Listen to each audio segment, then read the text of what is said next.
Muito bom dia, senhoras e senhores. O Orçamento de Estado para 2021 é o orçamento que Portugal e os portugueses precisam. É um orçamento que tem como prioridades ajudar o Estado e os portugueses a enfrentar a pandemia, a recuperar a economia, a proteger o emprego e os rendimentos dos portugueses, com sentido de responsabilidade. É um orçamento certo para Portugal e bom para os portugueses. Ao contrário da resposta à anterior crise entre 2011 e 2015, este orçamento não tem austeridade, não vem acrescentar crise à crise. Antes, pelo contrário, é um orçamento que assenta na recuperação da economia e na proteção do rendimento dos portugueses. A crise pandémica que afeta todo o mundo teve e continua a ter um impacto muito forte na economia e fará com que o ano 2020 seja um ano de contração da economia mundial sem precedentes na era moderna. Tal como temos vindo a antecipar, a queda do PIB ou da economia em Portugal deverá situar-se em cerca de 8,5%. Para o ano seguinte, 2021, antecipamos uma recuperação robusta da economia de 5,4% e para 2022 estimamos a continuação de um crescimento de modo a que a economia atinja níveis pré-crise. O desempenho da nossa economia está naturalmente dependente da evolução da conjuntura mundial e, em particular, da evolução da pandemia. Mas, tal como temos vindo a fazer desde o início da crise pandémica, não hesitaremos na proteção do rendimento das famílias e no apoio às empresas para a manutenção do emprego. E não hesitaremos em lançar mão de medidas anticíclicas que ajudem a acelerar a recuperação da economia e, consequentemente, à recuperação do emprego e à melhoria dos rendimentos. O emprego constitui, para nós, uma preocupação central da política económica e orçamental. Como temos muitas vezes dito, a esperança dos portugueses no seu país mede-se também nas oportunidades de emprego para todos.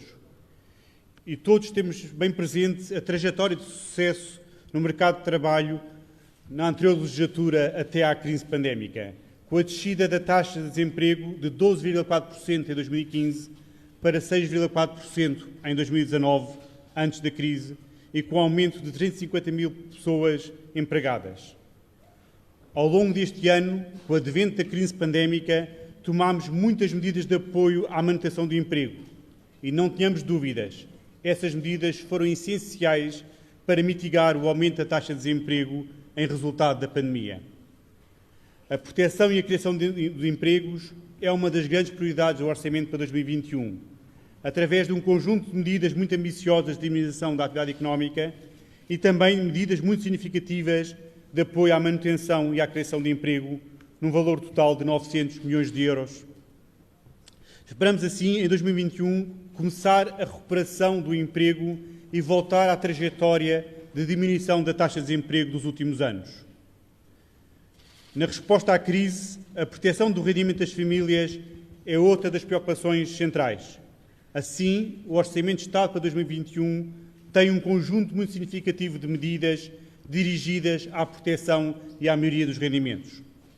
No plano fiscal, tomam-se 3 medidas que, no seu conjunto, traduzem-se em 2021 num aumento muito expressivo do rendimento das famílias. São mais cerca de 550 milhões de euros no bolso das famílias em 2021. Por um lado, a redução do IVA sobre a eletricidade, neste caso de forma permanente, começa a ter efeito na fatura a pagar em janeiro. São menos 150 milhões de impostos que os portugueses vão suportar. A devolução do IVA nos consumos dos setores mais atingidos pela crise, como o alojamento, a cultura e a restauração, traduz-se no aumento temporário do rendimento das famílias em mais de 200 milhões de euros. A redução das taxas de retenção na fonte IRS, em cerca de 200 milhões de euros, traduz-se numa antecipação do rendimento das famílias e no aumento temporário das liquidez das famílias num contexto crítico para o seu rendimento e para a economia. Ao nível do salário e das pensões, procede-se a um aumento extraordinário das pensões mais baixas em 10 euros. O salário mínimo deverá aumentar significativamente em linha com o aumento na anterior legislatura e na administração pública a massa salarial deverá aumentar 750 milhões de euros, um aumento de cerca de 3,3%, em resultado do desenvolvimento de carreiras e da contratação de novos profissionais. Todas estas medidas são muito significativas na proteção do rendimento das famílias. Para além disso, na proteção social, temos um conjunto adicional de medidas. No momento de crise mundial, é fundamental o compromisso que temos de não deixar ninguém para trás. Temos de estar particularmente atentos a quem está mais vulnerável, a quem perdeu o emprego, ou acesso a subsídio de desemprego, ou tem prestações de desemprego muito baixas. Por isso, o Orçamento de Estado para 2021 procede ao aumento do limite mínimo do subsídio de desemprego de 438 euros para 503 euros. Cria, para além disso, uma nova prestação social extraordinária com o valor do limiar da pobreza de 501 euros, dirigida a quem perde o emprego ou perdeu o acesso ao subsídio de desemprego. Esta será uma prestação social diferencial entre o rendimento do indivíduo e o limiar da pobreza, que atinge trabalhadores que percam acesso a prestações de desemprego, trabalhadores que perderam o emprego, mas que não tinham acesso a prestações de desemprego, ou ainda trabalhadores independentes e trabalhadores de serviço doméstico. Esperamos, com esta prestação, conseguir abranger cerca de 170 mil trabalhadores que ficaram sem proteção. O Estado Social constitui o pilar da construção do Portugal democrático e mostrou bem, nesta crise, que é o pilar da sua resposta. Vamos continuar, a par da resposta na proteção social de que falámos, a apostar na educação e na saúde. A educação é a chave do desenvolvimento do país. Todos somos testemunhas de como a escola pública soube reinventar-se nesta crise pandémica, mantendo a atividade letiva de milhares de alunos, mesmo com novos métodos e recursos pedagógicos.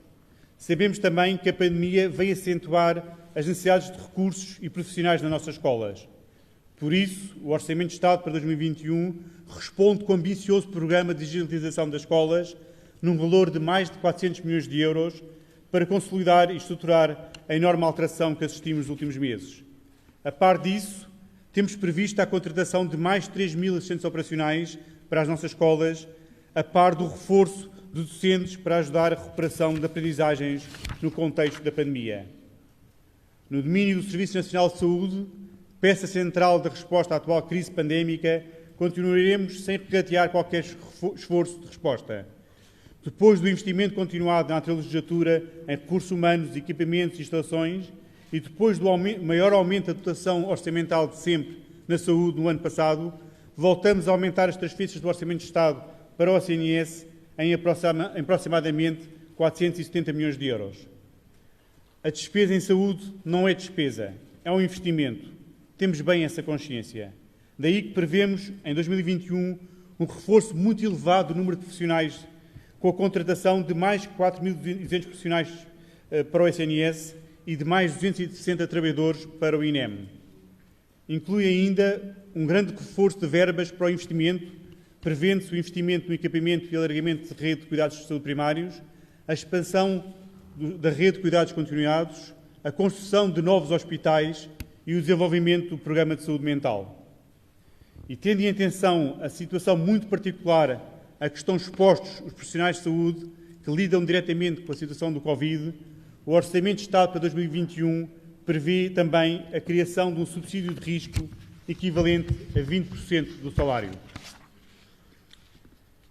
A pandemia afetou profundamente a economia e as empresas. Trouxe quebras na procura externa e interna decorrentes da quebra de cadeias de produção e distribuição e das limitações impostas à atividade económica nos mais diversos setores, uns com mais intensidade do que outros. Vamos também promover a recuperação da nossa economia, ajudando as empresas a enfrentar os desafios que esta realidade atípica lhes coloca. Ao nível do acesso ao financiamento, através da extensão das moratórias bancárias até setembro de 2021, na promoção de linhas de crédito com garantias do Estado até 6.000 milhões de euros previstas neste Orçamento de Estado. Ao nível fiscal, para além de se assegurar a estabilidade fiscal, está também previsto um crédito fiscal extraordinário de investimento no valor de 20% do investimento durante o primeiro semestre. A eliminação do agravamento das tributações autónomas para as PMEs, que habitualmente tinham lucros e que, por causa da pandemia, deixaram de os ter. E procurando contribuir para a diminuição da procura, temos as 3 medidas que já falámos, que colocam 550 milhões de euros na economia em 2021. A redução das retenções em IRS, o IVA da eletricidade e o programa e-voucher, que devolve o IVA no alojamento, restauração e cultura. O programa e-voucher constitui um estímulo de 200 milhões à economia, aumentando simultaneamente o rendimento das famílias e a procura interna, por um lado, e, por outro lado, apoiando diretamente os setores mais afetados pela pandemia, como o alojamento, a cultura e a restauração. Trata-se de um programa através do qual vamos devolver todo o IVA que num trimestre seja suportado pelos consumidores finais nesses setores, para que no trimestre imediatamente seguinte possa ser usado no consumo nesses mesmos setores. Outro grande pilar de resposta à crise é o investimento público. Constitui uma ferramenta de política económica e orçamental absolutamente determinante para a recuperação da economia. O Orçamento de Estado para 2021 prevê um forte crescimento do investimento público de cerca de 20%, o que representa um aumento de mais de 1.000 milhões de euros em investimento público. Esta aceleração decorre da forte execução dos investimentos estruturantes na área da ferrovia, nas obras de expansão dos metros e na saúde. E, para além disso, na aceleração de pequenos investimentos intensivos em trabalho, muitos deles já previstos no Programa de Estabilização Económica e Social. Para além disso, a execução do Programa de Recuperação e Resiliência, que assenta nos eixos de resiliência, transição climática e digital, deverá ser apresentado ainda esta semana, deverá assumir ao longo de 2021 uma importância crescente.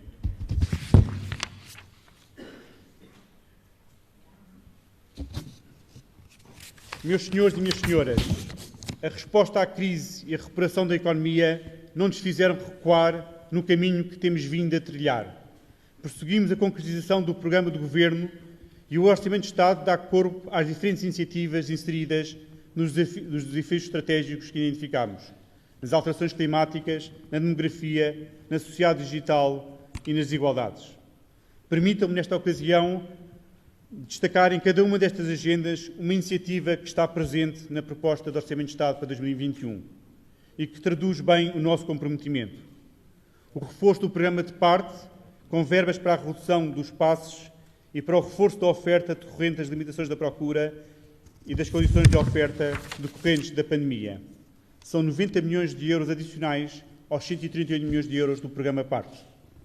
O reforço do orçamento da cultura em 36 milhões de euros. A verba de 300 milhões de euros para a concretização das novas geração de políticas de habitação. A introdução de um sistema de descontos nas portagens do interior. Conseguimos ter esta resposta ambiciosa à crise porque criámos condições financeiras de partida sólidas. Gostaria de deixar claro perante o país que esta recuperação assenta em bases financeiras sólidas que construímos ao longo dos últimos 4 anos e que nos deu margem para esta resposta firme de que o país agora precisa.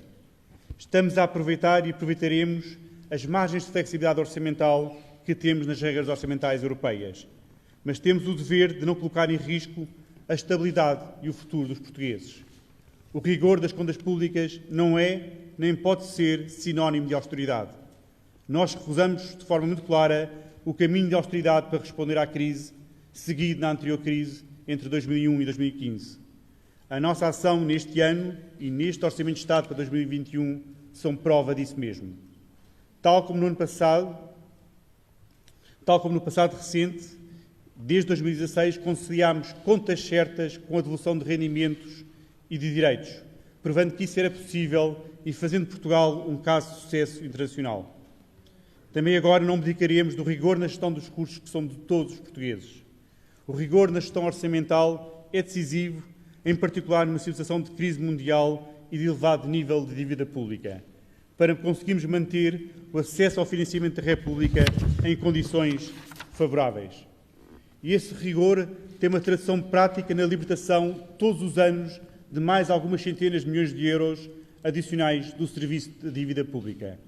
Ao ponto, no próximo ano, 2021, Portugal ia suportar quase menos de 3.000 milhões de euros em juros do que em 2015. Esta poupança elevada em juros permite-nos apostar naquilo que é mais importante, na melhoria sustentada da vida dos portugueses. Em suma, o Orçamento de Estado para 2021 é um orçamento que o país precisa. É um instrumento decisivo para reforçar a capacidade do SNS e de outros serviços públicos para enfrentarem a pandemia. Assenta numa política ambiciosa de recuperação da economia, de proteção do emprego e do rendimento dos portugueses. E com o mesmo sentido de responsabilidade que temos revelado nos últimos anos. É, portanto, o orçamento certo para Portugal e um orçamento bom para os portugueses. Muito obrigado.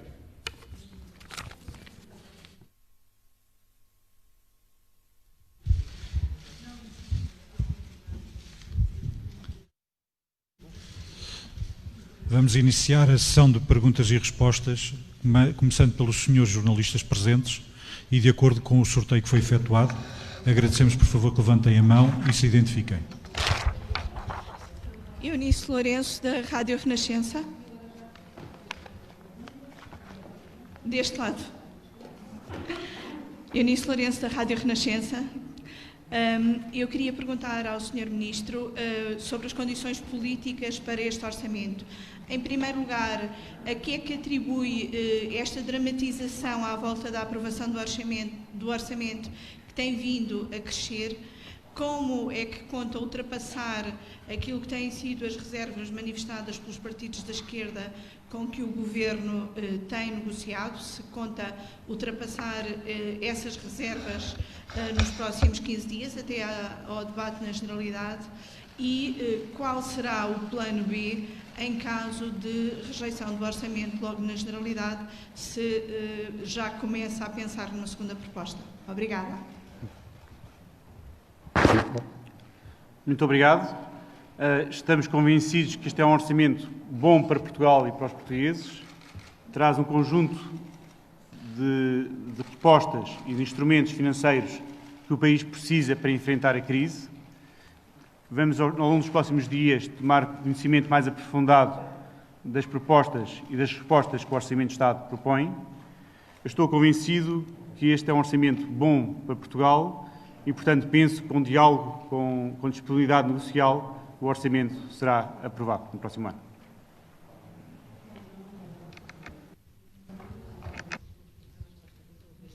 Agora é a nossa pergunta. Bom dia, Isabel Loução Santos, da TVI. Sr. Ministro, aqui? Aqui atrás. À sua direita? Aqui.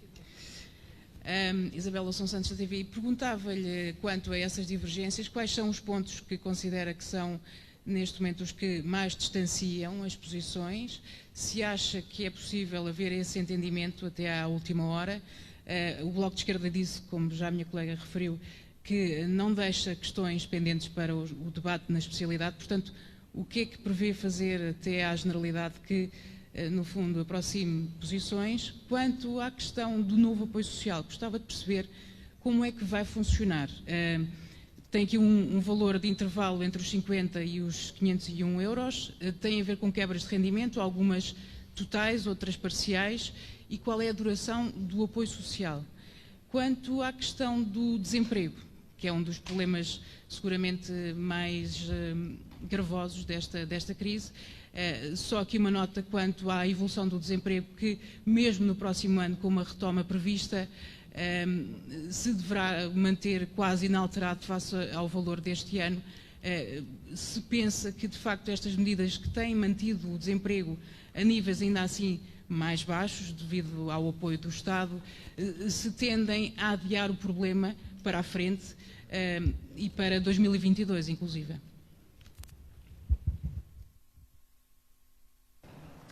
Muito bem. Em relação às negociações do Orçamento de Estado, como disse, nós estamos otimistas. Achamos que nesta fase, uma fase em que estaremos naturalmente em diálogo com os partidos que naturalmente apoiam o Orçamento de Estado. Eu recordo que este processo começou já há algum tempo, no início do verão, e que o Orçamento de Estado foi procurando responder às principais questões que nos foram colocadas pelos nossos parceiros parlamentares. Em particular, relativamente ao Bloco de Esquerda, sempre foi a grande ambição do Bloco de Esquerda a criação precisamente deste novo apoio social, exatamente com o referencial do limiar da pobreza. Foi essa a preocupação que está no Orçamento de Estado, e há uma medida no Orçamento de Estado que vai exatamente de encontro a essa preocupação. Uma segunda preocupação tinha a ver com a limitação aos despedimentos de empresas com lucros. O Orçamento de Estado também tem uma proposta que vai de encontro a essa preocupação. Portanto, grandes empresas com lucros em 2021 têm limitações no acesso a benefícios fiscais. Portanto, é exatamente uma proposta que procura ir ao encontro dessa preocupação. E, finalmente, a terceira grande preocupação que nos tinha sido colocada tinha a ver com a contratação de profissionais de saúde. O Orçamento de Estado para 2021 tem exatamente isso. Tem um compromisso e uma norma que prevê a contratação de mais 4.200 profissionais para o SNS. Para além disso, e também indo ao encontro dessa preocupação, também prevê a contratação de 260 profissionais para o INEM, para além de um conjunto de medidas de reforço e de investimento no Serviço Nacional de Saúde. Como percebe, estamos numa fase de diálogo e de construção da maioria que vai aprovar o orçamento. É natural que neste processo ainda haja aqui elementos de aproximação e discussão, mas faz parte também do momento negocial em que estamos. Relativamente ao novo apoio social, é um novo apoio social que exatamente responde a essa preocupação de estabelecer um valor que pode ir até ao limiar de pobreza. Tem a ver com a perda de rendimentos que os trabalhadores tiverem. Portanto, um trabalhador, por exemplo, no caso de um trabalhador que perca o seu emprego e não tenha outros rendimentos da família, ele tem direito a um rendimento que é de 501 euros, uma prestação. É um valor muito superior às prestações de natureza não contributiva que existem hoje em dia. Para além disso, este apoio tem duração de 1 ano, que pode durar até 1 ano, e podem beneficiar dele as pessoas que perderem o acesso ao subsídio de desemprego, perderam o emprego e não têm acesso ao subsídio de desemprego. Portanto, é um apoio que pretende atingir, como disse, cerca de 170 mil beneficiários no ano que vem. Relativamente à taxa de desemprego, e como disse muito bem, a taxa de desemprego é uma das variáveis que tipicamente demora algum tempo a responder na sequência das crises. Nós prevemos que já para o ano que vem o início desse processo de redução da taxa de desemprego. E prevemos isso porque também temos um conjunto de políticas ambiciosas para contrariar a crise e para recuperar a economia e apostar na manutenção do emprego. Muito obrigado. Bom dia, Anieta aí do Jornal Económico. Gostaria de começar por lhe perguntar se esta projeção para o DFIS já tem em conta o cenário de injeção de capital do Fundo de Resolução ao novo banco, uma vez que as operações de Fundo de Resolução também contam para o DFIS. Ainda relativamente a este tema, depois do lapso de ontem, relativamente ao empréstimo para o Fundo de Resolução, se o Governo garante então que este orçamento, o empréstimo ao novo banco, seja financiado através do sindicato bancário, e como é que encara a hipótese apresentada pelo Bloco de Esquerda para um pedido de autorização a Bruxelas para que o empréstimo seja diretamente feito pelos bancos, seja diretamente feito ao novo banco, sem passar pelo Fundo de Resolução? Que alternativas se colocam em cima da mesa na eventualidade do sindicato bancário não emprestar o dinheiro ao Fundo de Resolução? Outra questão tem a ver com as autorizações orçamentais. Há uma autorização introduzida neste orçamento que permite ao Ministério das Finanças financiar medidas no âmbito da pandemia que não estejam previstas neste orçamento. E isto, na prática, permite ao Governo alterar os tetos de despesa sem ter que apresentar um orçamento suplementar. Ainda sobre estas autorizações, está também previsto que possa proceder a alterações orçamentais resultantes de operações não previstas no orçamento inicial de entidades públicas. Isto também se aplica ao Fundo de Resolução?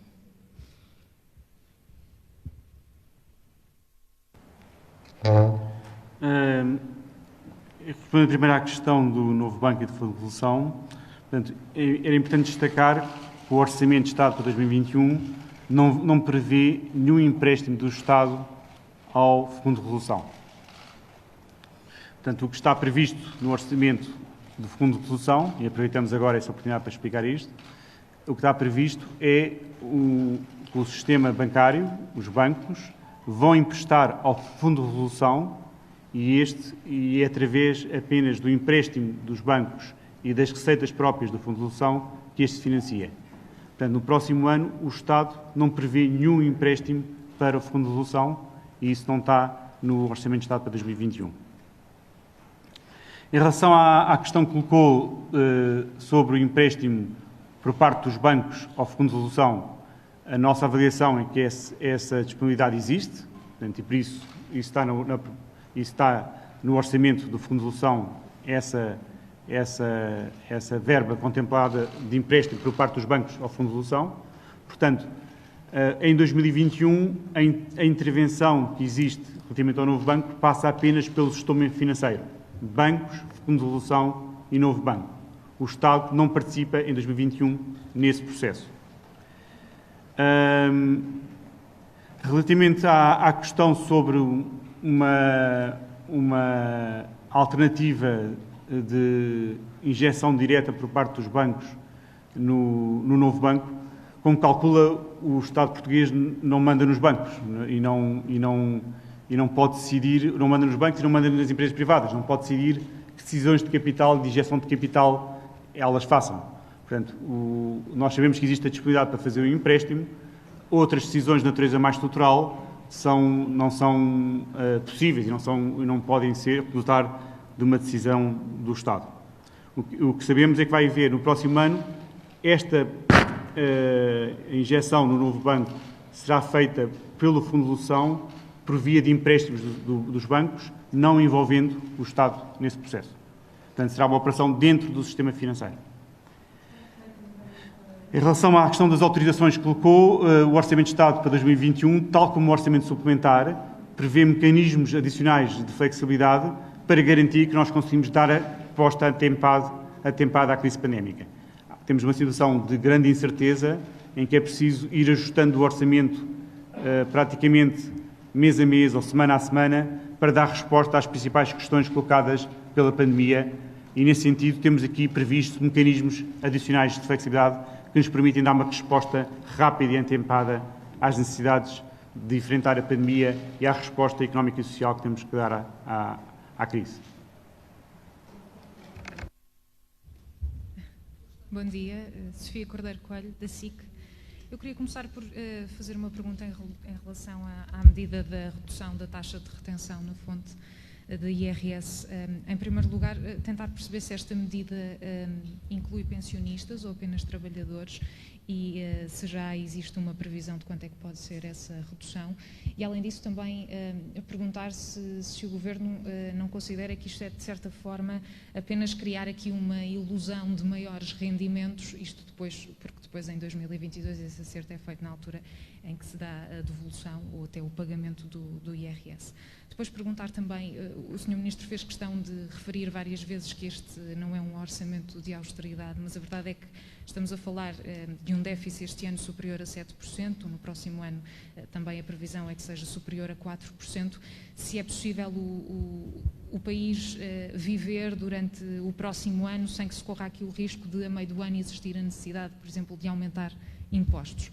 Depois, perguntar também em relação ao salário mínimo, sei que não consta do orçamento, obviamente, mas se falou aí num aumento significativo, se confirma as indicações que têm sido apontadas de um aumento de cerca de 23 euros no salário mínimo, se já conseguem dar essa informação, e se para a função pública, que também o Primeiro-Ministro disse que não existe um aumento específico para a função pública, mas que ao aumentar o salário mínimo aumenta também a remuneração mais baixa na função pública, se esse aumento será proporcional, no sentido, assumindo que são estes 23 euros salário mínimo nacional, 23 euros remuneração mais baixa da função pública, ou se vai voltar a acontecer aquilo que acontecia em 2018 e ficam as duas remunerações mais baixas no mesmo patamar. E, por último, perguntar, insistir na questão das negociações e na altura em que o documento estiver a ser discutido no Parlamento, se não receia que de facto não se chegue a um entendimento e que possa surgir aqui uma crise política, como também já referiu o Primeiro-Ministro, ou até a possibilidade de queda do Governo. Obrigada.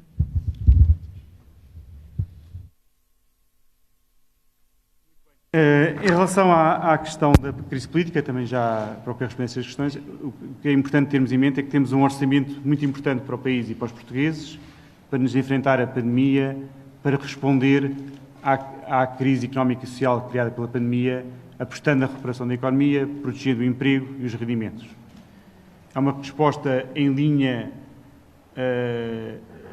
anticíclica, que procura não a austeridade, mas o oposto à austeridade, combater a crise, não acrescentar crise à crise, e é uma resposta totalmente diferente da que foi dada em 2011 e 2015. Neste contexto, sendo um orçamento que vai ao encontro das necessidades do país, que é um orçamento bom para Portugal e para os portugueses, não conseguiríamos perceber que com diálogo, com negociação, com discussão, este orçamento depois não fosse aprovado. Em relação à questão que coloca do déficit orçamental e depois da questão dos impostos, é importante aqui referir que o 2020 foi um ano de grande paragem da atividade económica. Houve ali, em particular, no segundo trimestre, uma paragem muito significativa, uma parte da economia parou totalmente e, portanto, que a recuperação da economia que verá em 2021 e a recuperação desses setores e da atividade desses setores vai gerar naturalmente uma melhoria da receita e das contas do Estado. Portanto, esta redução que prevemos aqui do déficit orçamental para 21 é uma redução do déficit, o nível de variação do déficit está em linha com o que está a ser apresentado por muitos outros países europeus. Uns partem do nível maior, outros do nível menor, mas é uma redução que se espera em termos genéricos na generalidade dos países europeus.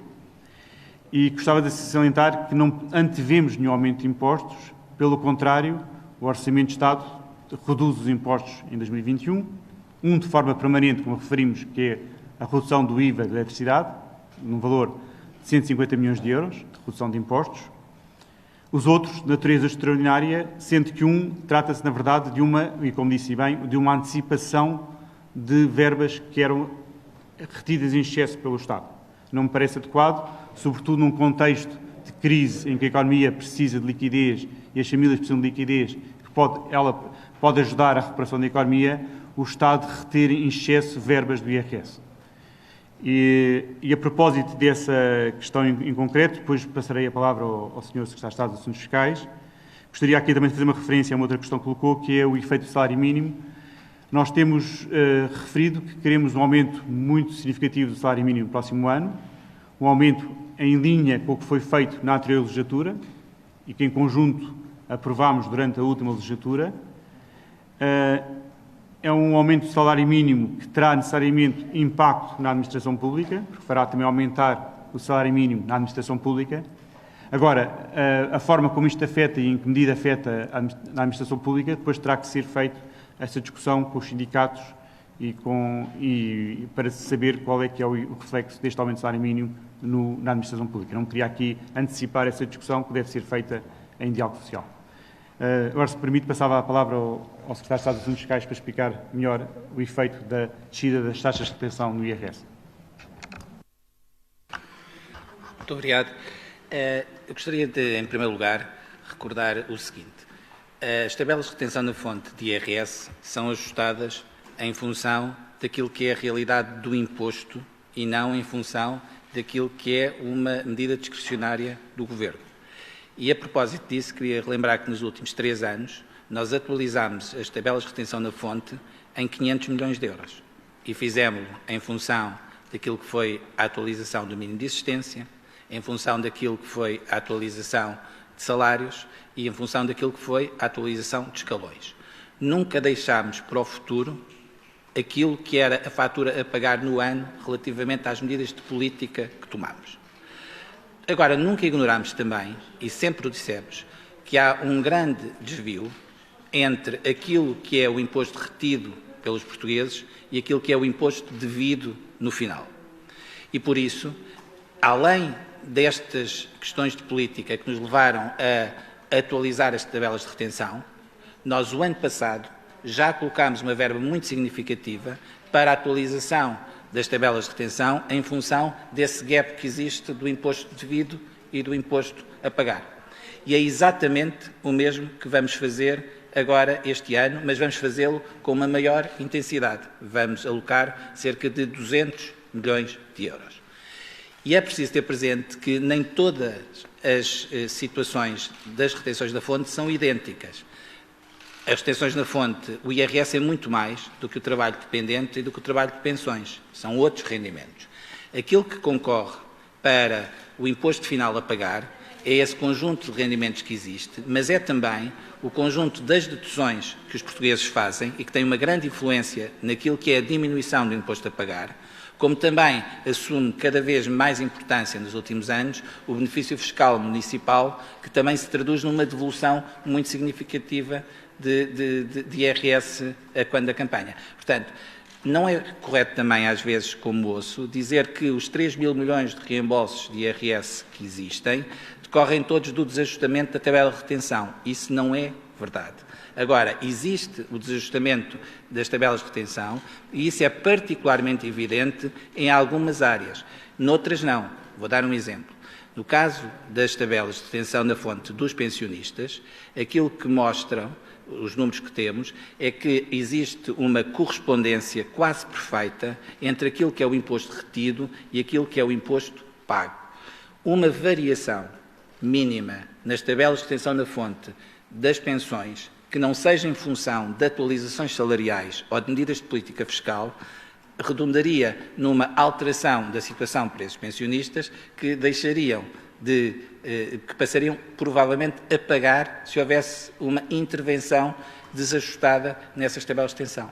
Agora, há um segmento que nós temos identificado, que é o segmento onde estão 4 milhões de portugueses, que são o segmento de trabalho dependente, de titular ou com apenas um titular, ou com 2 titulares de rendimentos no agregado, e nesse conjunto, em particular, de 4 milhões de portugueses, dos quais temos cerca de 1,5 milhão que não têm rendimento suficiente para pagar imposto, dos quais sobram mais de 2 milhões, entre 2 milhões e 2 milhões e 500 mil portugueses, que têm efetivamente um desajustamento em função das tabelas de retenção.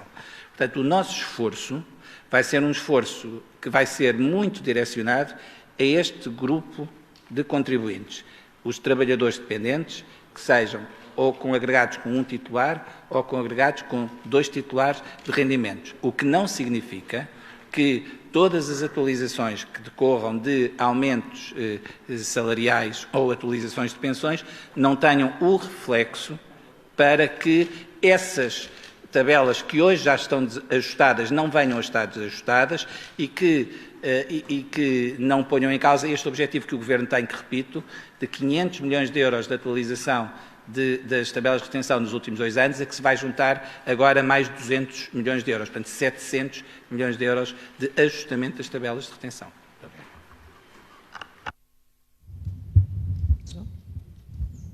Aqui Rita Tavares, do Observador. Queria ainda falar aqui desta questão do IRS. Explicou qual é que é o objetivo, pelo menos os escalões que vão ser o objetivo desta medida. Eu gostava de perceber se sabe, se consegue dizer de quanto redução estamos a falar nestes escalões, porque já há uma previsão de receita perdida, portanto gostaria de saber se é significativo, qual é que é o valor que está previsto para estes escalões e se esta medida é temporária ou se é uma medida para continuar nessa lógica de ajustamento, desse desajustamento que existe nas tabelas de retenção da fonte e a realidade. No fundo, isto trata-se de manter nos portugueses aquilo que basicamente lhe pertence, já que o Estado está a continuar a cobrar acima do que devia. Depois, gostava ainda de perceber no e-voucher qual é que é o limite de despesa que pode ser recuperado por cada contribuinte, já que também há essa previsão de perda de receita de 200 milhões de euros. E, por fim, no novo banco, não está detalhado qual é o impacto no déficit que terá o novo banco, uma vez que a entidade faz parte do perímetro das contas públicas, portanto, tem de conter a previsão de receita e despesa do Fundo de Resolução, não é a entidade Novo Banco, mas o Fundo de Resolução, e qual é que é a previsão da necessidade de capital do Fundo de Resolução que o Governo prevê. Isso pode garantir que não vai nunca acabar por pesar nos contribuintes, tendo em conta que como disse o Sr. Ministro, não pode garantir que a injeção da banca comercial seja feita.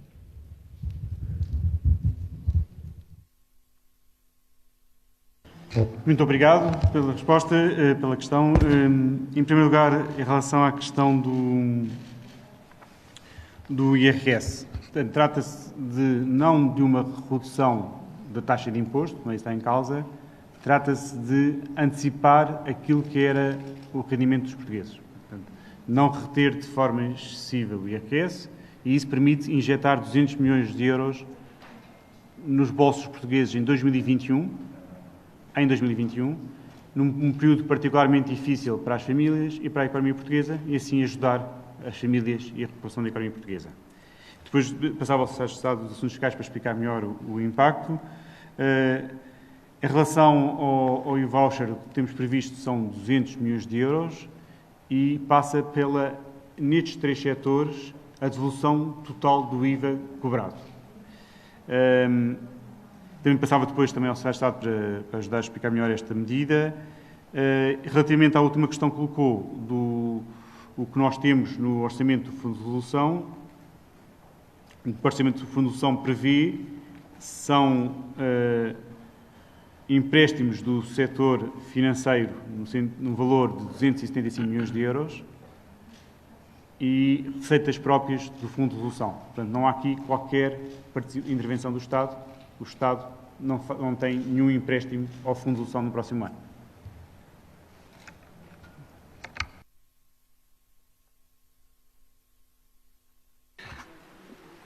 Muito obrigado pela questão.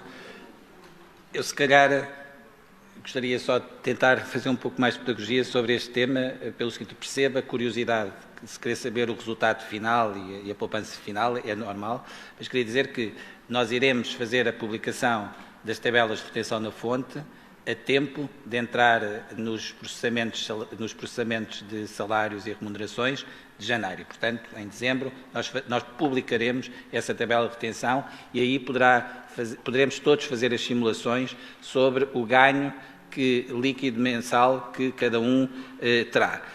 Mas esses ganhos deverão ser significativos e vão variar em função daquilo que é o rendimento de cada um.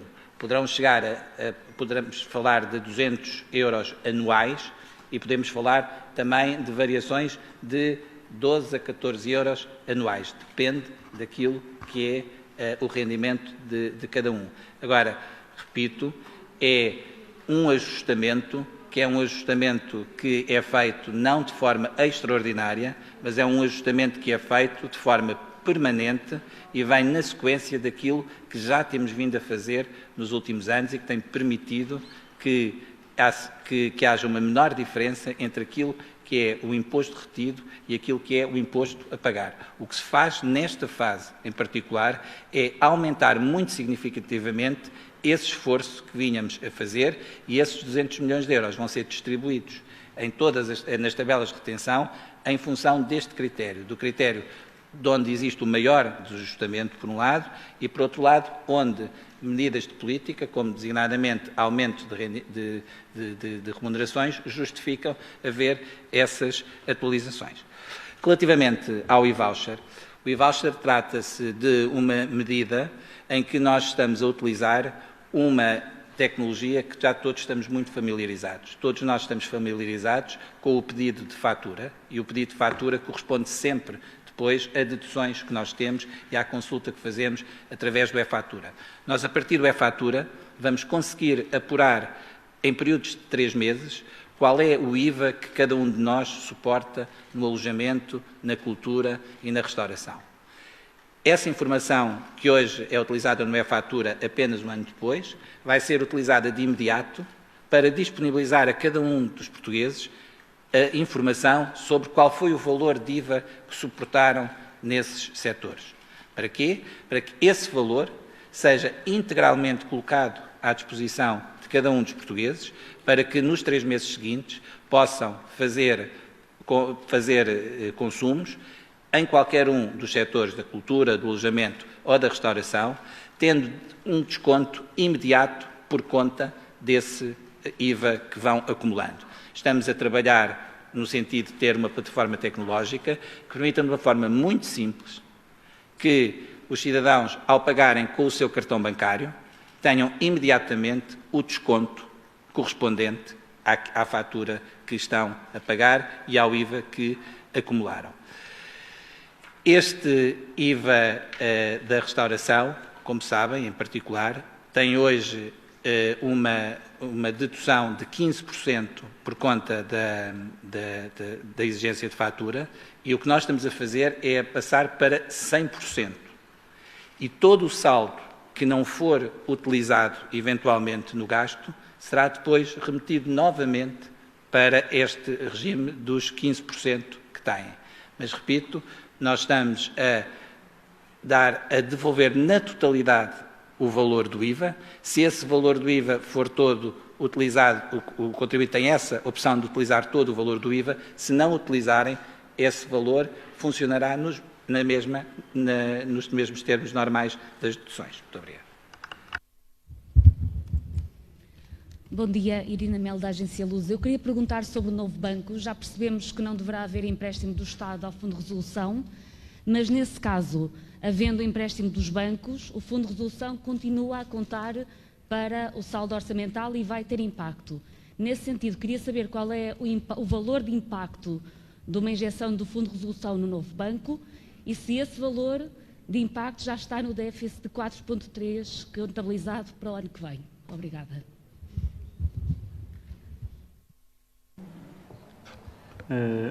Muito obrigado. Portanto, o Fundo de Resolução, como referi, para o ano não terá nenhum empréstimo do Estado. O Fundo de Resolução é uma entidade do setor financeiro e essa operação, eventual necessidade de injeção por parte do Fundo de Resolução no novo banco, será feita através do setor financeiro, não envolvendo o Estado. O impacto do Fundo de Resolução entre as receitas e as despesas que tem, é uma entidade, o Fundo de Resolução, que em Portugal está classificada dentro do perímetro orçamental, mas poderia não estar, porque não é uma entidade que dependa diretamente do Estado e, portanto, nesse sentido, poderia não estar, em alguns outros países não será sequer classificada no perímetro orçamental.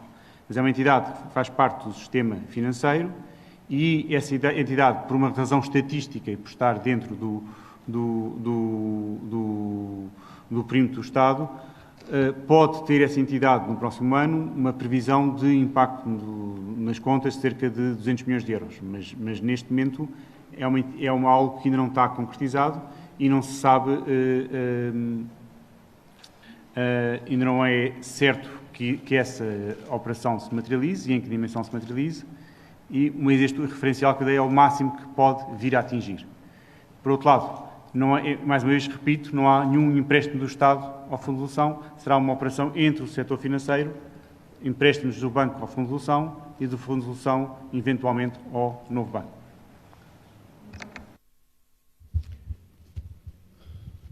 Bom dia, David Santiago, do Jornal de Negócios. Eu tenho aqui ainda algumas questões que gostaria de colocar sobre o novo banco. Começaria por perguntar se está confiante ou se tem garantias de que a banca irá mesmo conceder esse empréstimo ao Fundo de Resolução e perguntar se, caso tal não aconteça, se tem um plano B. Há pouco não referiu, portanto insisto ainda, sobre se pode dizer qual é a despesa que está prevista no mapa de despesa do Fundo de Resolução, uma vez que esses mapas, que até costumam ser publicados, não terão sido publicados, apesar de não serem obrigatórios. Por outro lado, perguntava ainda se, uma vez que o orçamento não responde às exigências do Bloco de Esquerda nesta matéria do novo banco, uma vez que o Fundo de Resolução entra nas contas públicas, perguntava-lhe se está confiante de que haverá margem ainda assim de aproximação nesta questão em relação àquela que é a linha vermelha traçada pelo Bloco de Esquerda.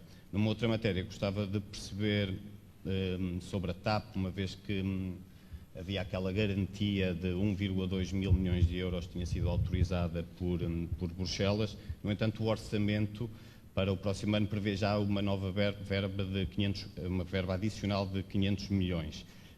Não teme que a TAP constitua uma espécie de poço sem fundo, um novo foco um novo sorvedor de dinheiros públicos?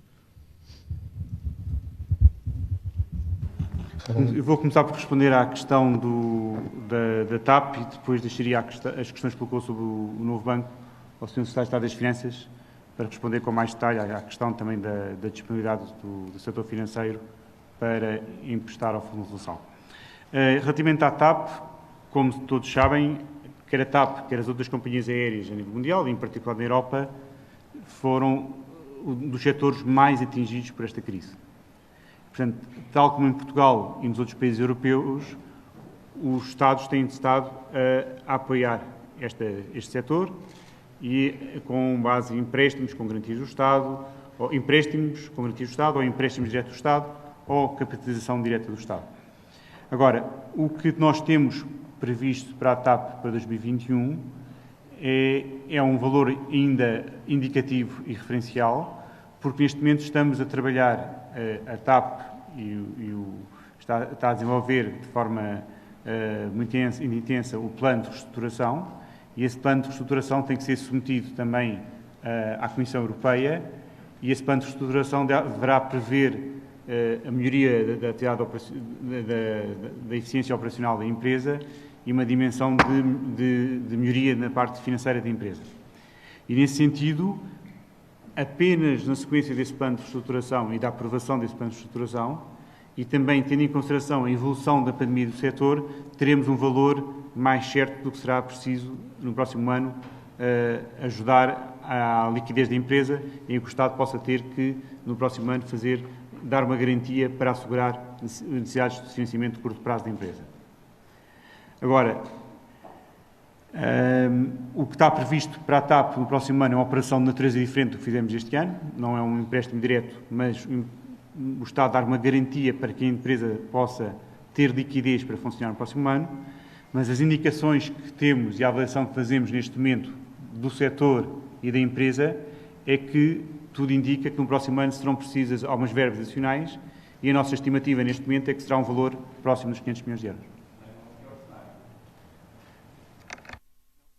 Não é o pior cenário, é o cenário indicativo que temos e um cenário que é o cenário base. Portanto, isso pressupõe sempre a possibilidade de haver cenários mais negativos e menos negativos. Como referimos, é um contexto muito incerto. A evolução da pandemia vai ser determinante para a recuperação do setor e, portanto, nesta fase não só não sabemos qual é que vai ser a evolução da pandemia no próximo ano, como o plano de reestruturação ainda não está aprovado. Mas agora passaria a palavra ao Sr. Secretário de Estado das Finanças.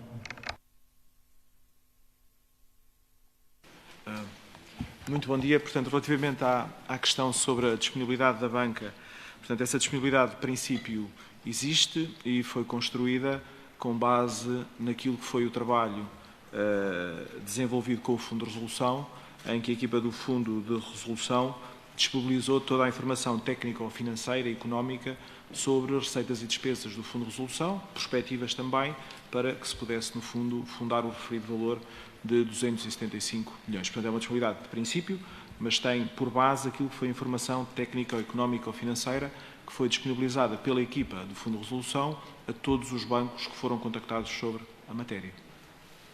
Não sei se...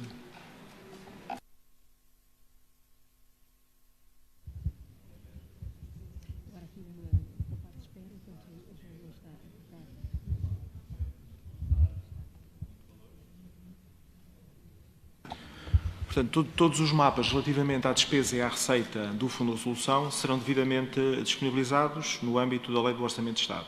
Portanto, nós, se analisarmos, digamos que as contas do Fundo de Resolução, ele tem receitas de sensivelmente 300 milhões de euros, são cerca de 250 milhões que dizem respeito às contribuições do próprio setor bancário. Portanto, é fundamental termos em consideração que o Fundo de Resolução tem receitas anuais de sensivelmente 250 milhões do próprio setor bancário, tem outras receitas de sensivelmente 50 milhões e está a ser considerado adicionalmente o tal financiamento de 270 milhões do setor bancário e temos que contar também com despesas que existem na casa dos 100 milhões de euros de juros que são pagos ao Estado, essencialmente, e também à banca, porque a banca também já financia o Fundo de Resolução em sensivelmente 700 milhões neste momento. Muito obrigado. Bom dia, Hugo Neutel da TSF. Estou aqui junto à janela. Aqui. O Sr. Ministro falou aqui de várias medidas do orçamento que foram exigências do Bloco de Esquerda. O que lhe pergunto é se este, afinal, é o seu orçamento e se ele, no seu entendimento, seria melhor se não tivesse de negociá-lo. Pergunto-lhe também quais são para si as linhas vermelhas na discussão na especialidade, por exemplo, se aceita medidas que impliquem mais despesa sem as correspondentes medidas que garantam a receita. Pergunto-lhe qual vai ser a política de cativações no ano de 2021, ou se haverá alguma alteração na política de cativações. E, por fim, se o orçamento tiver de ser chumbado, o que é que para o Ministro das Finanças, João Leão, seria melhor, ser chumbado já ou na especialidade? Obrigado.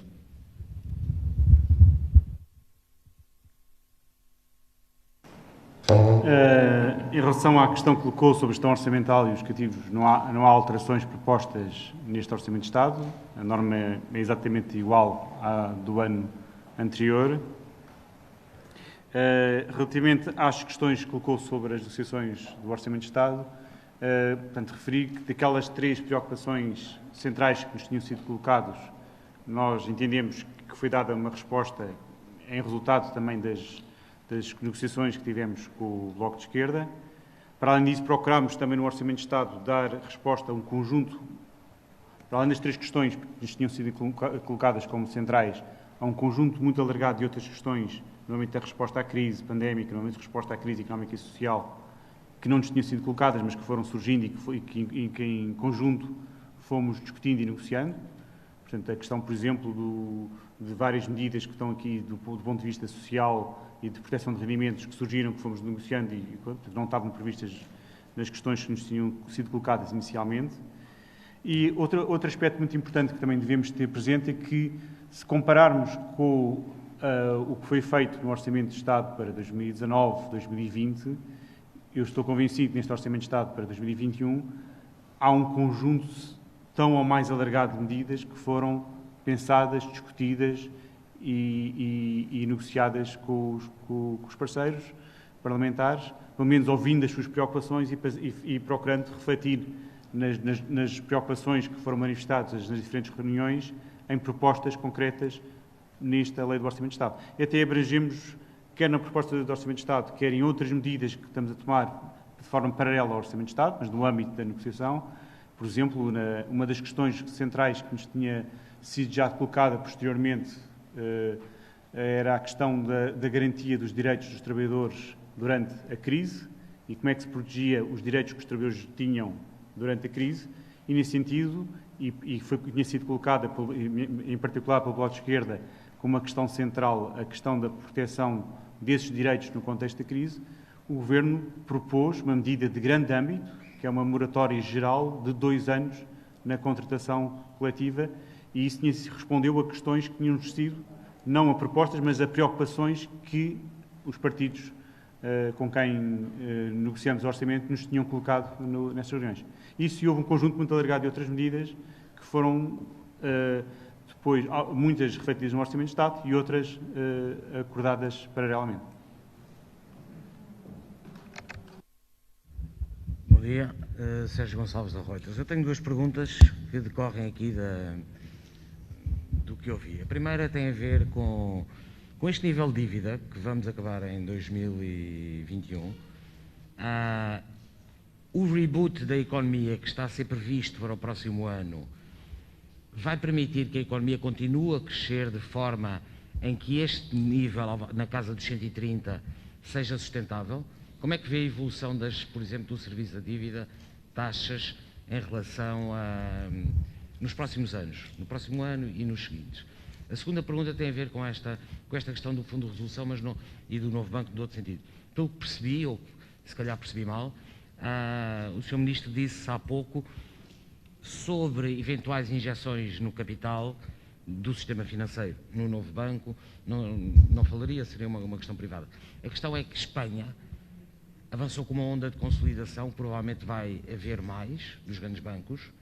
Portugal resolveu grande parte dos problemas que tinha do sistema financeiro nos últimos anos, recapitalizou-se. No entanto, o novo banco aparece como um eterno candidato a uma consolidação. Se calhar faz sentido para o sistema português, para o sistema financeiro português, apesar de já ter alguma concentração, mais uma onda de concentração, consolidação faria sentido, sobretudo no âmbito de uma política monetária ultra-laxista como a do BCE, taxas muito baixas, é difícil o negócio, digamos assim. E em relação ao fundo do... Primeiro, o Sr. Ministro acha que Portugal vai entrar, ou devia entrar, numa onda de consolidação como Espanha? Segundo, se bancos como o Novo Banco ou o Montepio, que se fala sempre que é um candidato a ser, enfim, intervencionado ou resgatado por alguém, ninguém sabe, se há problemas que levem a que esta consolidação tenha necessidade ainda maior em Portugal do que noutros sistemas europeus. A primeira questão que colocou tinha a ver com o nível de endividamento e da capacidade de financiarmos e a que taxas essa dívida.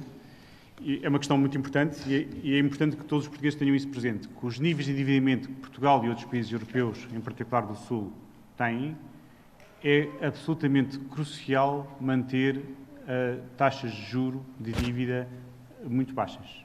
Portugal, neste momento, está a financiar-se nos mercados, a dívida pública que todos os portugueses têm que suportar, a níveis historicamente baixos. As taxas de juros estão, há 10 anos, estão a níveis próximos de 0,2%. São mínimos históricos para as taxas de juros. Isso é fundamental para conseguirmos financiar esta dívida e financiar o Estado sem custos com juros significativos. Esta dívida é gerível sem sobrecarregar os portugueses se conseguirmos manter estas taxas a níveis recorde, no sentido muito baixo. Isso faz com que o custo de gestão da dívida esteja já atingir níveis cada vez mais baixos. A taxa de juro média do nível do estoque da dívida tem estado a descer todos os anos e, por isso, também permite que, ano após ano, o Estado tenha poupado centenas de milhões de euros em pagamentos de juros da dívida. Em 2020 devemos poupar cerca de 500 milhões de euros face a 19. Para 2021 vamos continuar a poupar. Apesar da dívida estar a aumentar, a despesa com juros vai reduzir-se, estou a falar de memória, mas mais cerca de 300 milhões de euros. Portanto, vamos ter uma redução de juros ano após ano. Mas para isso é importante sermos credíveis e mostrarmos responsáveis. É preciso tomarmos decisões que são equilibradas. Decisões que, nesta fase de crise, sejam decisões que vão ao encontro das necessidades do país, na resposta à crise pandémica, nas respostas às necessidades da economia e do emprego e proteção de rendimentos, mas também sejam decisões responsáveis que permitem que a prazo voltar à sustentabilidade das finanças públicas. Porque isso é que me permite ter financiamento dos mercados estáveis, com custos muito baixos, e isso faz com que a dívida não subcarregue os portugueses, pelo contrário, que tenhamos todos os anos a capacidade de vir aqui apresentar orçamentos de Estados que são bons para o país e para Portugal e para os portugueses e que tenham margem para todos os anos fazer avanços nos direitos e na recuperação de rendimentos dos portugueses. Relativamente à questão que colocou da parte da consolidação do setor financeiro, é uma questão muito relevante, não uma questão diretamente associada ao Orçamento de Estado. A concentração do setor financeiro não depende diretamente de decisões tomadas pelo Governo, tem que ser, é um movimento que está a ocorrer na Europa em diferentes países e não queria aqui antecipar decisões que não dependem diretamente do Estado e por isso não queria adiantar mais.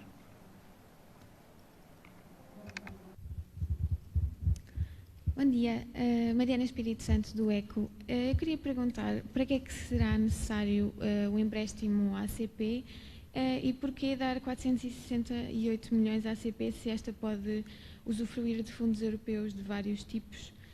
E gostaria também de perguntar se poderia dar o valor do investimento público em percentagem do PIB.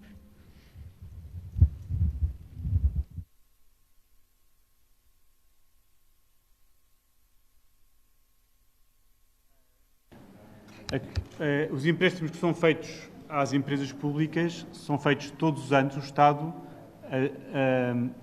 ajuda as empresas públicas a financiar as amortizações de empréstimos que têm que fazer. Portanto, as empresas públicas, desde a IP, a CP, os metros de Lisboa, do Porto, têm que amortizar dívida ao setor financeiro e essa dívida tem sido, desde os últimos anos, financiada pelo Estado para ajudar a financiar essa dívida a custos mais baixos. Isso também faz parte desse processo em que o Estado tem financiado as empresas, substituindo ao financiamento que essas empresas têm no setor privado, também tem contribuído para a redução da tal despesa em juros que estamos a falar há um bocado. Agora, a despesa em juros no próximo ano vai aumentar mais de 1.000 milhões de euros. Isto tem um impacto no PIB representa 0,5% do PIB. Bom dia, Sr. Ministro. Madalena Salema, da Antena 1. Eu gostava que me explicasse aqui alguns dados que não estou a compreender muito bem. Há uma receita do IRS em 2021 superior à de 2019. Gostava de saber como é que se chega a estes dados, uma vez que o desemprego em 2021 não recupera para os níveis da pré-pandemia. Depois, uma questão mais política, gostava de pôr à sua consideração se o calendário eleitoral com presidenciais no início do ano e autárquicas praticamente daqui por um ano pode estar de facto a condicionar a aprovação do orçamento por parte dos parceiros à esquerda e a fechar ali da resposta dada pelo Sr. Secretário de Estado dos Assuntos Fiscais, fiquei com a ideia que os pensionistas não vão ter uma atualização das tabelas. Gostava de saber se estou correta ou não. Muito obrigada.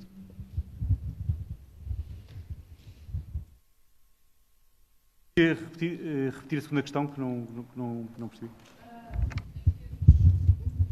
Só aqui chegar ao microfone. Em termos de previsão de receita de IRS para 2021, é uma receita que se estima superior à que ocorreu em 2019, sendo que o desemprego em 2021 não recupera para os níveis onde estava em 2019 e, portanto, eu gostava de saber como é que se chega a este nível de receita de IRS prevista para 2021. Relativamente à receita do IRS e das contribuições, elas dependem não só do emprego, mas também do valor dos salários. E os salários vão continuar, aumentaram em 20 face a 19, o nível dos salários, e esperamos continuarem a aumentar em 21 face a 20. Portanto, tem uma dimensão importante de evolução do nível salarial da economia, que vai ser superior em 21 face a 2019. Percebo a sua questão do emprego, que é de natureza diferente, mas na parte salarial contribui para o aumento das receitas do Estado. Eu não percebi, foi a segunda questão, não sei se...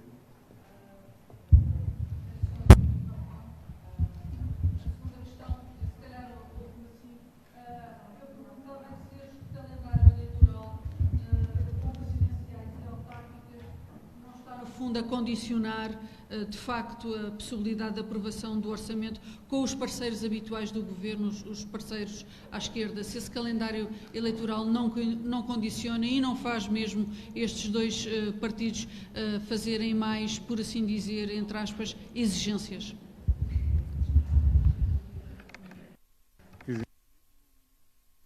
Não me queria especular sobre as exigências, mas o que acho que é importante é que todos nos concentremos naquilo que o país precisa. Em nosso entender, este é um orçamento que resultou de negociações, de interação com os diferentes partidos e dessas interações e do entendimento também do próprio Governo, é o orçamento que o país precisa para enfrentar a crise no atual contexto. E acho que todos devemos colocar os interesses do país acima dos interesses que possa haver de natureza eleitoral. Este é o orçamento que o país precisa e devemos nos concentrar-nos na sua aprovação.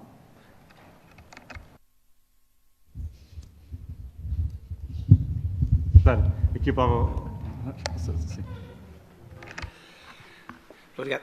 Eu talvez não tenha sido totalmente claro, mas o ponto é o seguinte. O ajustamento que nós vamos fazer, extraordinário, decorre do ajustamento que é necessário fazer entre aquilo que são os segmentos onde há diferença entre imposto retido e imposto a pagar.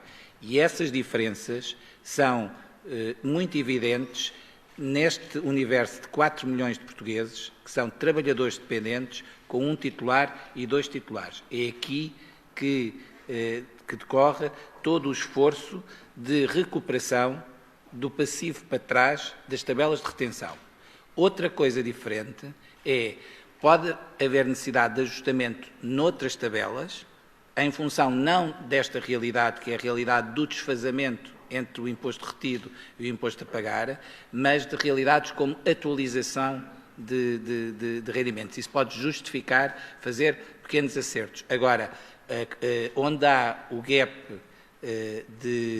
entre imposto retido e imposto a pagar é aqui. No caso dos pensionistas, chama a atenção, se houver uma mexida que não tenha que ver com uma medida de política subjacente, isso fará com que esses pensionistas passem a pagar no final e não a ter um IRS equilibrado. E, portanto, foi nesta dimensão que foi a resposta.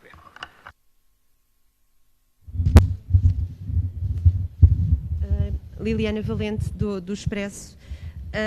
O investimento previsto no orçamento é de um aumento de 20%, é idêntico àquele que estava registado em anos anteriores. Pergunto-lhe se num ano de crise em que o Governo fala de um governo expansionista, se isto não mostra que está aqui alguma falta de capacidade para um estímulo mais agressivo à economia via investimento público. Ou se, por outro lado, significa que o Governo não está a contar já com a bazuca europeia para usar no ano de 2021. O Sr. Ministro tem repetido ao longo desta conferência de imprensa que não quer repetir a fórmula de 2011 a 2015. Pergunto-lhe se também não quer repetir a fórmula de 2008 e 2009 dos governos de José Sócrates. Depois, numa pergunta que fez aqui, numa questão que disse aqui, que tinha autorizações legislativas que lhe permitiam fazer alguma gestão durante a pandemia, para fazer respostas à pandemia, perguntava-lhe se também tem alguma folga orçamental para fazer essa gestão, se tem algum, ou se vai usar as cativações, se não vai fazer algum investimento para poder, se houver necessidade de soluções mais agressivas na pandemia. E, por fim, uma pergunta só pequena. Salários da função pública, o Sr. Ministro não respondeu há pouco. Estava de lhe perguntar se já está mesmo previsto algum aumento, uma vez que há um aumento do salário mínimo, se estamos a falar só de um aumento dos primeiros escalões da função pública. Gostava de lhe perguntar quanto e para quem.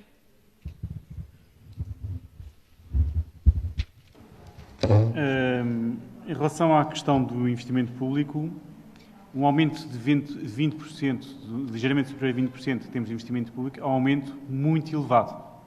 É um aumento que neste momento, também em 2020, já está a ocorrer no primeiro semestre, tivemos um aumento acima de 20%, e fará que, quer em 2020, quer em 2021, o investimento aumente acima de 20%, o que dá no cômputo dos 2 anos um aumento superior a 40%.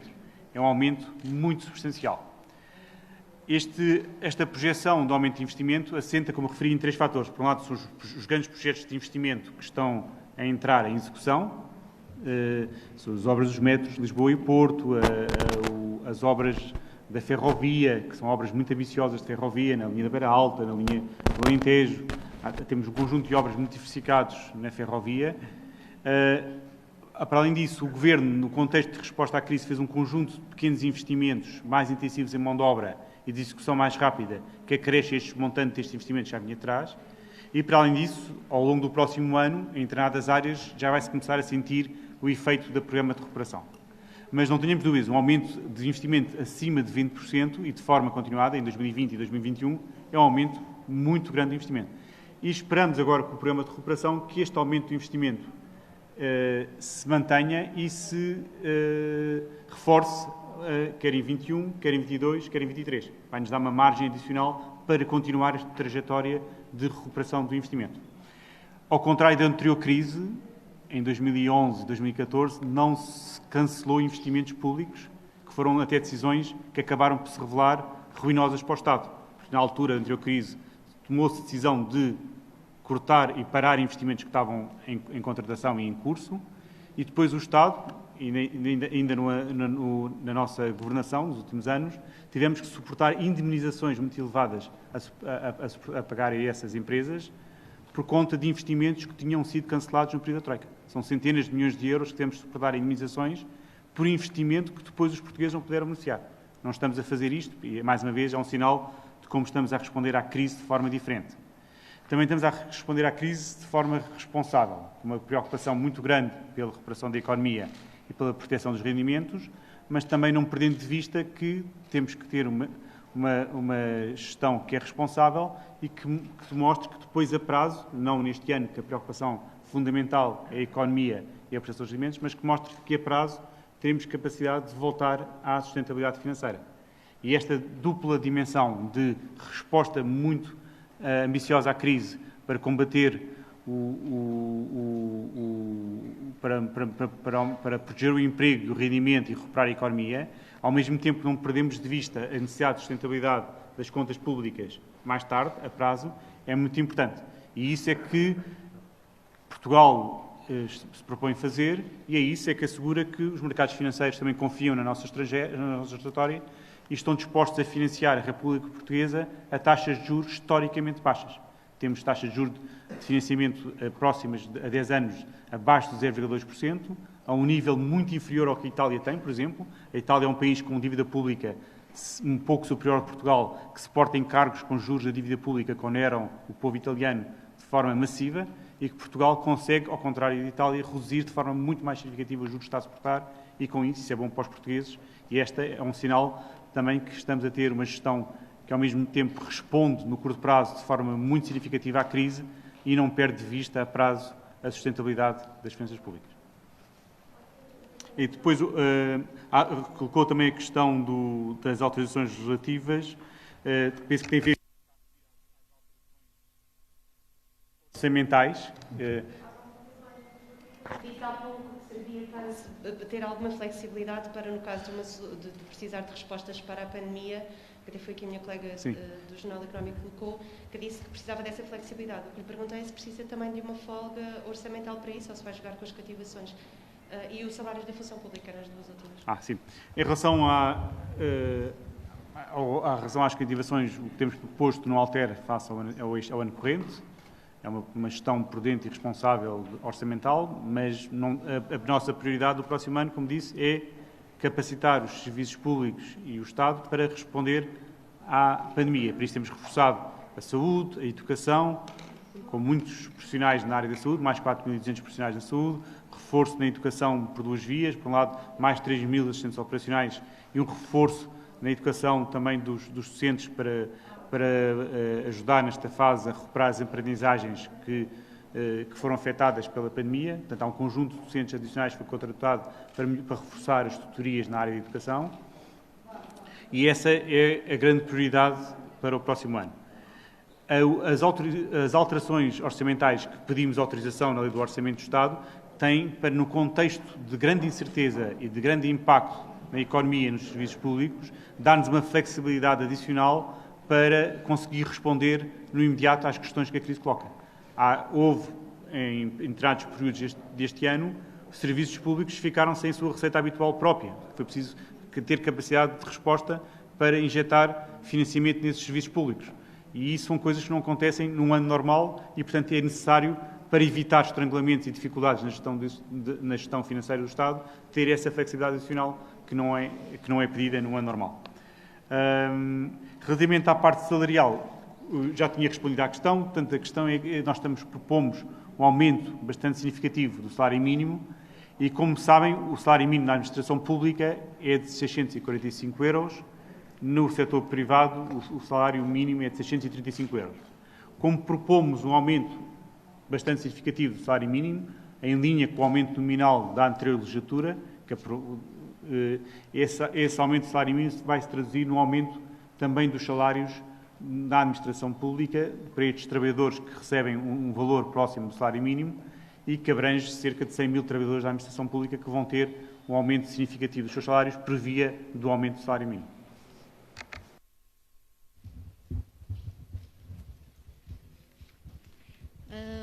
Bom dia. Eu sei que isto, Diana Ramos, Correio da Manhã e CMTV, eu sei que já vai longa a conferência de imprensa, mas eu precisava detalhar aqui alguns números relativamente ao novo banco e queria perceber se eles, de facto, se eu estou a fazer a leitura mais correta destes números. No mapa de desenvolvimento das despesas da Administração Central, a despesa que aparece do Fundo de Resolução com o novo banco será de 476,6 milhões, mais ou menos. Percebi depois pela explicação do Secretário de Estado que 275 milhões serão por via do financiamento dos bancos ao Fundo de Resolução e o restante por receitas próprias do Fundo. Queria clarificar esta questão e perceber daquilo que disse que 200 milhões à partida vão a déficit, o que é que justifica esta ida a déficit? É a parte referente ao financiamento do setor bancário ao Fundo de Resolução que do ponto de vista da contabilidade, obriga a essa inscrição de 200 milhões no déficit? Queria clarificar um bocadinho isto. Depois, falou-se aqui da disponibilidade dos bancos em financiarem o novo banco, mas falou-se pouco das condições para esse financiamento. Havia uma grande preocupação do setor em relação às receitas do Fundo de Resolução e à forma como o Fundo de Resolução poderia ou não ter capacidade para responder às condições do empréstimo que seria feito. O que é que neste momento já foi negociado? Há o risco ou não dos bancos terem que fazer provisões por causa desse financiamento, se não for considerado um financiamento pagável? E em que momento é que poderá estar esta negociação fechada para que a injeção seja feita, presumo, final de abril, maio? Depois, em relação ao IRS, gostava de perceber aqui, porque no fim de semana falou-se da questão da progressividade desta retenção. Falava-se numa média descida de 2% na retenção, mas haveria naturalmente grupos que seriam mais beneficiados do que outros. O Sr. Secretário de Estado já falou aqui desses grupos. Eu queria perceber se para esses grupos que tipo de descida é que pode haver acima dos tais 2% de média. Tem já alguma ideia de como é que pode impactar nesse grupo que tem o maior desajustamento a diferença para aquilo que vai ser efetivamente retido? E, por último, neste momento, a aplicação da fórmula de atualização das pensões não prevê que haja um aumento para a maioria dos pensionistas. O orçamento prevê aquele aumento extraordinário, que na verdade deverá ser o único que deverá existir em 2021. Eu perguntava se há margem negocial para agora na especialidade haver aqui algum ajustamento para outra classe de pensionistas que não é abrangida por esta atualização extraordinária. Obrigada. Muito bem. Em relação à última questão que colocou, é importante também percebermos o quadro em que estamos. É um quadro em que a inflação este ano vai ser ligeiramente negativa, portanto os preços não vão sumir, mas vão estabilizar com uma ligeira redução. Portanto, isso também faz com que na lei do IAS leve a um tipo de atualização que está relacionado com a inflação que temos previsto para o país. Portanto, não há inflação, a lei do IAS determina determinado tipo de atualizações em função da inflação. Mas é importante também referir que o aumento extraordinário que temos de pensões até 10 euros para o ano que vem é um aumento que, por isso mesmo, para o ano se traduz tudo num aumento real das pensões. Em anos normais, esse aumento extraordinário completava aquilo que era um aumento normal da atualização que visava apenas compensar o efeito da inflação. Agora, todo este aumento de 10 euros vai traduzir num aumento real de pensões para um número muito elevado de pensionistas neste montante. Em relação às questões que colocou sobre o IRS, vou pedir primeiro ao Sr. Secretário de Estado dos Assuntos Fiscais para responder e depois pedir ao Sr. Secretário das Finanças para responder à questão do novo banco.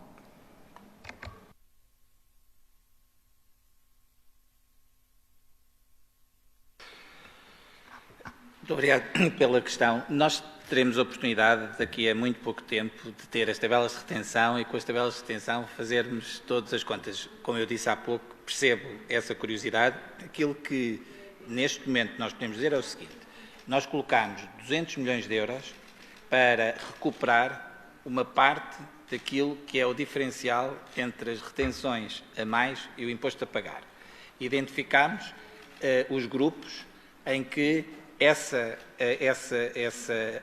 diferença é maior e onde se justifica haver esse esforço adicional.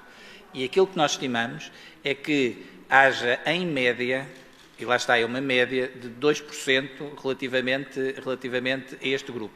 Agora, as taxas de retenção na fonte são proporcionais, não são progressivas, como os escalões de IRS. E é por isso que o ganho de liquidez é tanto maior quanto maior for o rendimento, porque também maior é a retenção. Aquilo que disse é correto, ou seja, há uma média de 2% que será aplicado, sendo uma média, depois ela irá variar bastante em função daquilo que é o escalão de rendimento. Mas, como dissemos, nós teremos, antes do final do ano, a publicação das tabelas de retenção na fonte.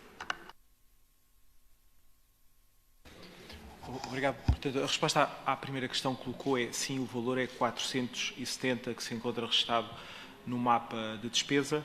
Sobre o financiamento da banca, eu volto a sublinhar que a banca já financia o Fundo de Resolução em sensivelmente 700 milhões, o que representa quase 10% daquilo que é o financiamento global ao Fundo de Resolução, não é? Portanto, a concretizar-se este acréscimo de 275 milhões, portanto, aproximar-nos-íamos, creio, de 13%. O dimensionamento do financiamento também teve em consideração a comportabilidade financeira a prazo para o próprio Fundo de Resolução. Relativamente aos termos do contrato de financiamento, naturalmente que não se encontra contratado, mas houve um princípio que é o de equiparar as condições do atual financiamento da banca àquilo que venha a ser o acréscimo. Este é o princípio que está trabalhado, mas, enfim, até termos um contrato assinado, ele não está assinado.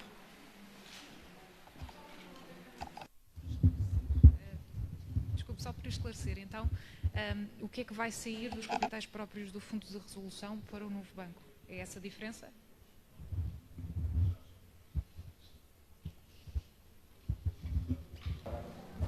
Eu depois pedi aqui à Sra. Secretária do Orçamento para também explicar um pouco o âmbito do aumento dos 10 euros para as pensões, do aumento extraordinário de 10 euros. Passava a palavra. Bom dia. Relativamente à atualização de pensões, nós estamos a falar de uma atualização que vai abranger mais de 1.500 milhões de pensionistas, e são todos os pensionistas que têm pensões até 657 euros, um IAS e meio. Portanto, esta atualização de pensões cobre todos os pensionistas com pensões até este valor, que até ao ano 2021 correspondia a um diferencial face à atualização regular, a dita atualização regular, e, portanto, a atualização prevista para 2021 cobre a grande generalidade dos pensionistas exatamente no mesmo valor como até agora, ou seja, chegarem ao final de cada mês e no final do ano com mais 10 euros ou mais 6 euros, em função de terem tido a sua pensão atualizada no período da crise até 2015. Ou seja, a atualização prevista cobre a grande maioria dos pensionistas no mesmo valor, tal como até 2020.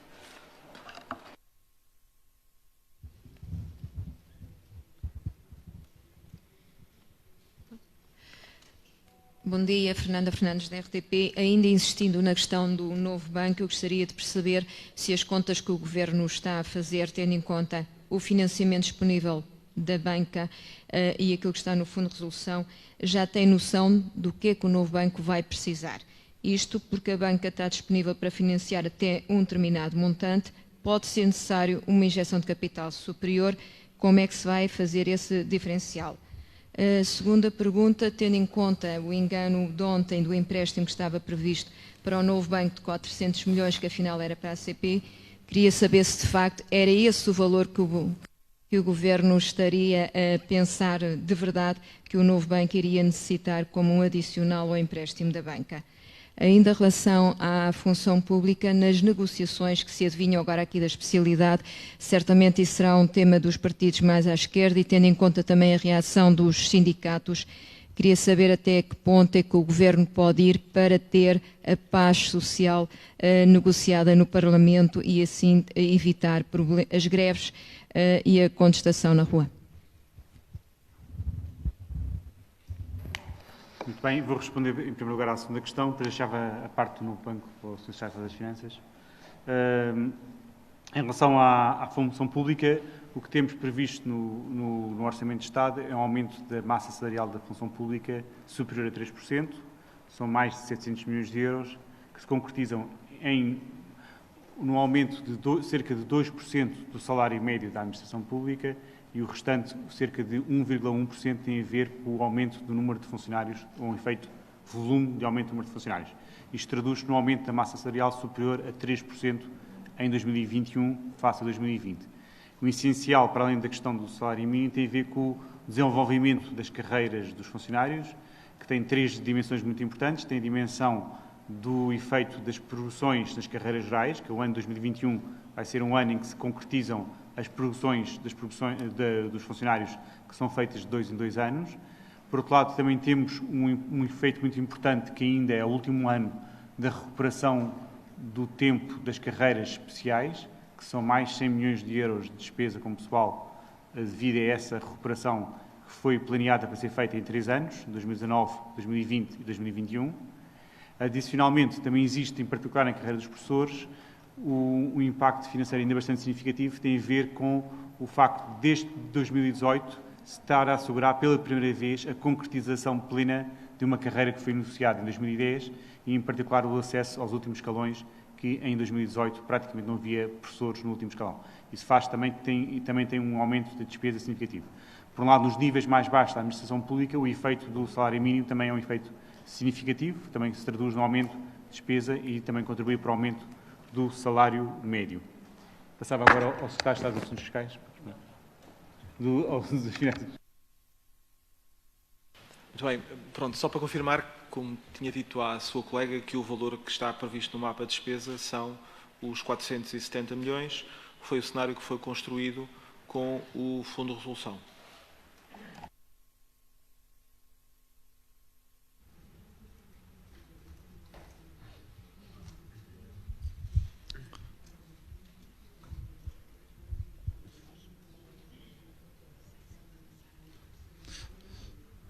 Os senhores, não sei se o Sr. Ministro já acabou, não sei.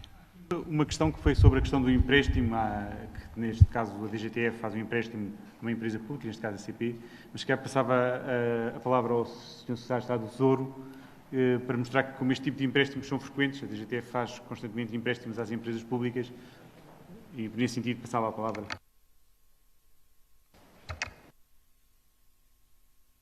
Muito obrigado. Efetivamente, tradicionalmente a DGTF tem de facto esta função de assegurar, sempre em condições de mercado, mas assegurar o financiamento a um conjunto de empresas públicas. O valor que tem suscitado que suscitou esta questão e que tem a ver com os empréstimos ACP está essencialmente ligado também a algo que é corrente e praticável de forma corrente, que é, no caso da CP, a cobertura do serviço de dívida histórica que a CP tem. E, portanto, isto tem vindo a ser feito ao longo dos diferentes anos. Aquele é o valor indicado para a CP para o ano de 2021 e que correspondem, efetivamente, àquilo que são as necessidades em 2021 de serviço de dívida e cobertura do serviço de dívida previsto para 2021 para a CP. Senhores jornalistas ligados por videoconferência vão poder agora colocar as suas questões. Temos 3 inscritos. A primeira questão é da Helena Pereira, do Público. Peço-lhe que ative o seu micro e coloque a sua questão, por favor. Sim, bom dia. Gostava de voltar ao Montepio. Gostava de perguntar se há margem orçamental para acomodar uma eventual intervenção no Montepio, se for preciso. Gostava também de saber quanto tempo vai durar o e-voucher e se poderá ser prolongado para todo o ano. E, por último, qual a margem orçamental que existe para acomodar pré-reformas na função pública neste orçamento. Muito obrigada.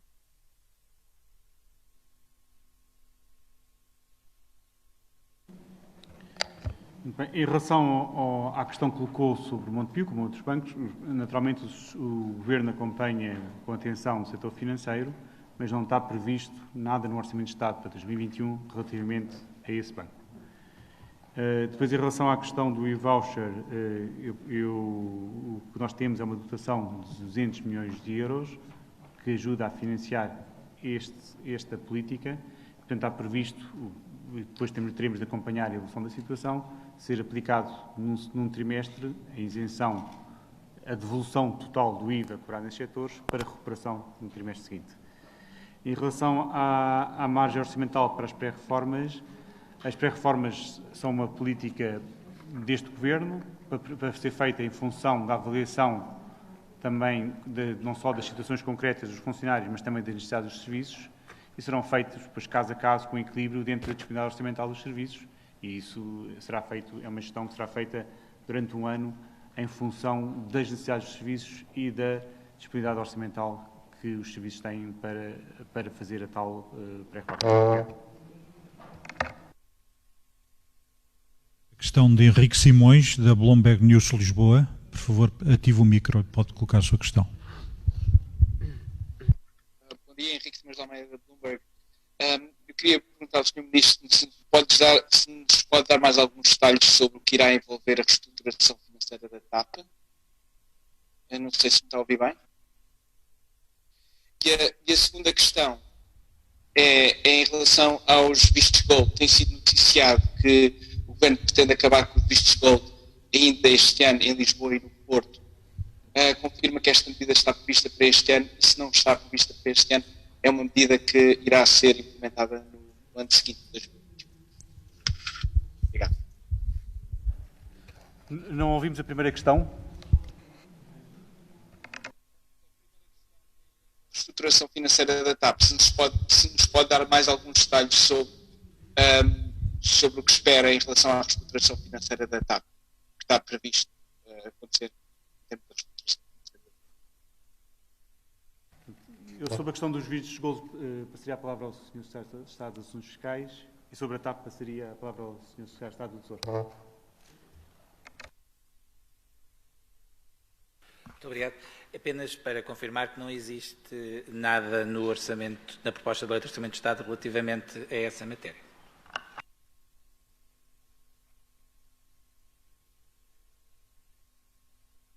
Muito obrigado.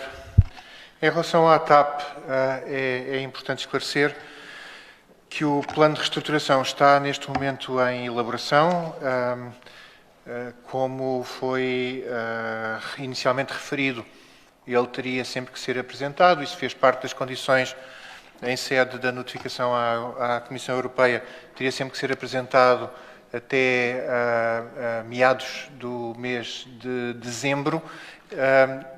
A expectativa é de que o plano de reestruturação esteja concluído mais cedo e que possa vir a ser apresentado à Comissão Europeia ainda durante o mês de novembro. O que é importante termos aqui a noção é de que, de facto, o setor da aviação está a atravessar uma crise muito severa, e é importante também termos a noção de que, a quando do exercício de notificação e com base naquilo que eram as expectativas, aliás, as expectativas internacionais de um conjunto de entidades que atuam em matéria de acompanhamento e regulação do setor aeronáutico, as expectativas que havia de evolução do setor para o ano de 2020 e de 2021 foram sendo revistas ao longo do tempo para valores significativamente mais baixos.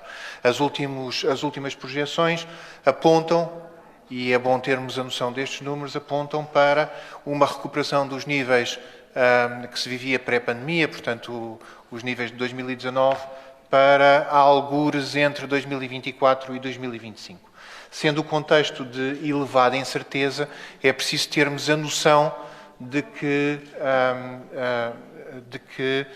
esta situação é transversal para o conjunto das companhias aéreas, não apenas na Europa, mas no mundo, e, portanto, este trabalho de preparação de uma abordagem de reestruturação financeira e de ajustamento estratégico da companhia está a ser feito. É um exercício que depende de inúmeras variáveis, nomeadamente, e em primeiro lugar, da evolução da pandemia. Depende também da forma como a própria Comissão Europeia olhar para o setor e, portanto, validar aquilo que sejam as perspectivas de reestruturação desta companhia e de outras companhias. Aquilo que é importante assegurar é que o que resultar do plano de reestruturação dê de facto, ou permita de facto, ter uma perspectiva sobre a sustentabilidade e competitividade futura da TAP no contexto do setor durante um período relativamente longo, e é esse o trabalho que está a ser preparado. Última questão, Luís Reis Ribeiro, do Dinheiro Vivo. Ative o seu micro, por favor, e pode colocar a sua questão. Muito obrigado. Luís Ribeiro, do Dinheiro Vivo. Eu tenho algumas questões. A primeira é sobre a questão do setor energético.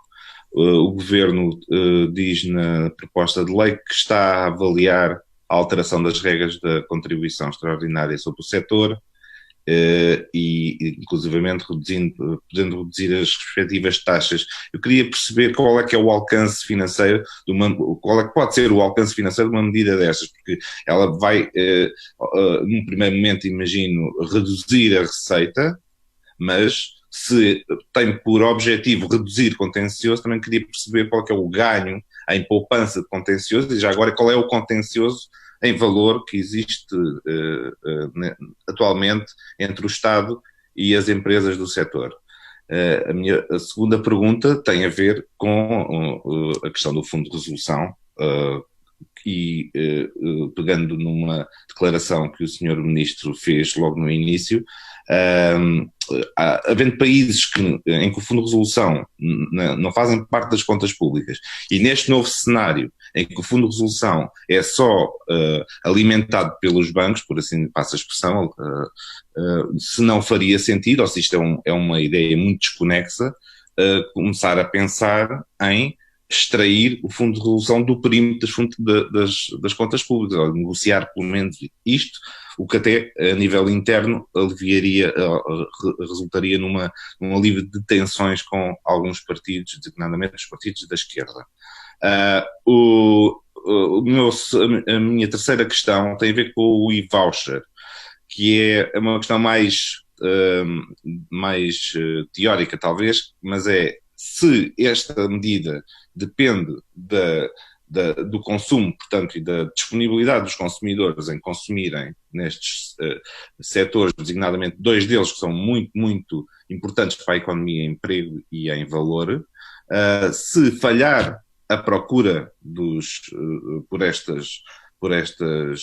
pelo alojamento e hotelaria, num cenário em que, pronto, é muito incerto, mas que existe, é um cenário realista, admitir que pode não correr bem, este programa de estímulo poderia ser substituído por outro.